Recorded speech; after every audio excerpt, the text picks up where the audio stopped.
छत्तीसगढ़िया सब ले बढ़िया।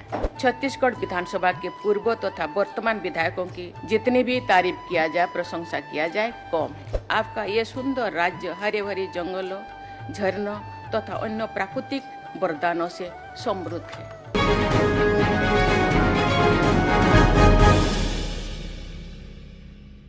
इस विधानसभा के इतिहास के बारे में जानकर ये मान्यता और भी मजबूत हो जाती है कि छत्तीसगढ़िया सब ले बढ़िया। इस विधानसभा ने लोकतांत्रिक परंपराओं के उच्चतम मानक स्थापित किए हैं। छत्तीसगढ़ विधानसभा ने सदन की कार्रवाई के दौरान वेल में आ जाने वाला सदस्यों के स्वयं विलंबन का असाधारण नियम बनाए हैं तथा उसका पालन किए भी है। मुझे ये जानकर भी बहुत प्रसन्नता हो रही है कि 25 वर्षों के दौरान कभी भी मार्शल का उपयोग नहीं करना पड़ा।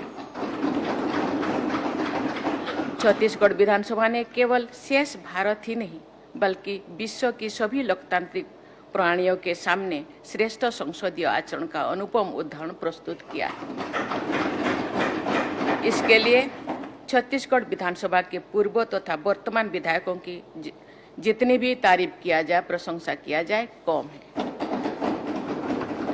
नारी शक्ति के संदर्भ में छत्तीसगढ़ की महिला विभूति मीना माता का पूर्ण स्मरण सहज ही आ जाता है। भारत के संसदीय परंपरा में उनका बहुत ही सम्मानित स्थान है। वे पहले लोकसभा के कार्यकाल के दौरान छत्तीसगढ़ के अंचल से संसद में जाने वाली पहली महिला जनसेवक थी और लगातार 5 बार लोकसभा में सांसद बनी थी। स्वयं वंचित वर्ग से आने वाली मिनी माता ने लोगों के कल्याण और उत्थान के लिए निरंतर कार्य किया था।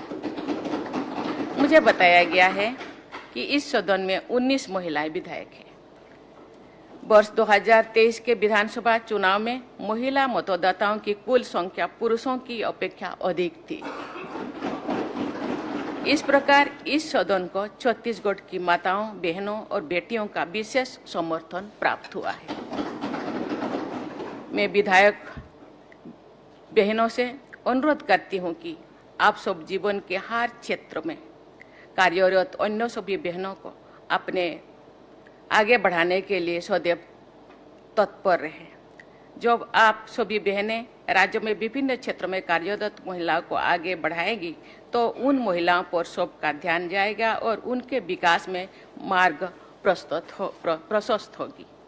चाहे वो शिक्षक हो या अधिकारी, समाज सेविका हो या उद्यमी, वैज्ञानिक हो या कलाकार, मजदूर हो या किसान, प्रायः हमारी बहनें दिन प्रतिदिन की घरेलू जिम्मेदारियों को निभाते हुए तथा कठिन संघर्ष करते हुए बाहर की दुनिया में अपना स्थान बनाती है। जब सभी बहनों एक दूसरे को सशक्त बनाएगी तो हमारा समाज और भी अधिक मजबूत और संवेदनशील बनेगा।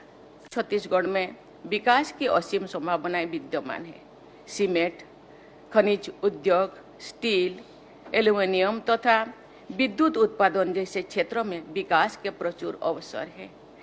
यहाँ के पारंपरिक लोक शिल्पों की देश विदेश में सराहना होती है। आपका ये सुंदर राज्य हरे भरे जंगलों, झरनों तथा अन्य प्राकृतिक वरदानों से समृद्ध है। आपके राज्य को महानदी, ईसदेव, इंद्रावती और शिवनाथ जैसी नदियों का आशीर्वाद प्राप्त है। आपके राज्यों को आधुनिक विकास के मार्ग पर आगे बढ़ने के साथ साथ पर्यावरण का संरक्षण भी सुनिश्चित करना है। राज्यों के आप सब नीति निर्माताओं पर विकास और प्रकृति के बीच संतुलन स्थापित करने की जिम्मेदारी है। इसके साथ ही समाज के सभी वर्गों को आधुनिक विकास यात्रा से जोड़ना भी आपका उत्तरदायित्व है। वामपंथी उग्रवाद से प्रभावित लोगों को समाज की मुख्य धारा में जोड़ने का कार्य अंतिम और निर्णायक दौर में पहुंच गया है। मुझे बताया गया है छत्तीसगढ़ के नक्सल प्रभावित क्षेत्रों के लोग विकास के मार्ग पर आगे बढ़ना चाहते हैं। मुझे विश्वास है कि छत्तीसगढ़ को उग्रवाद से पूर्णतया मुक्त करने के प्रयास में आप सब शीघ्र ही सफलता प्राप्त करेंगे और राज्यों के इतिहास में एक स्वर्णिम अध्याय जोड़ेंगे।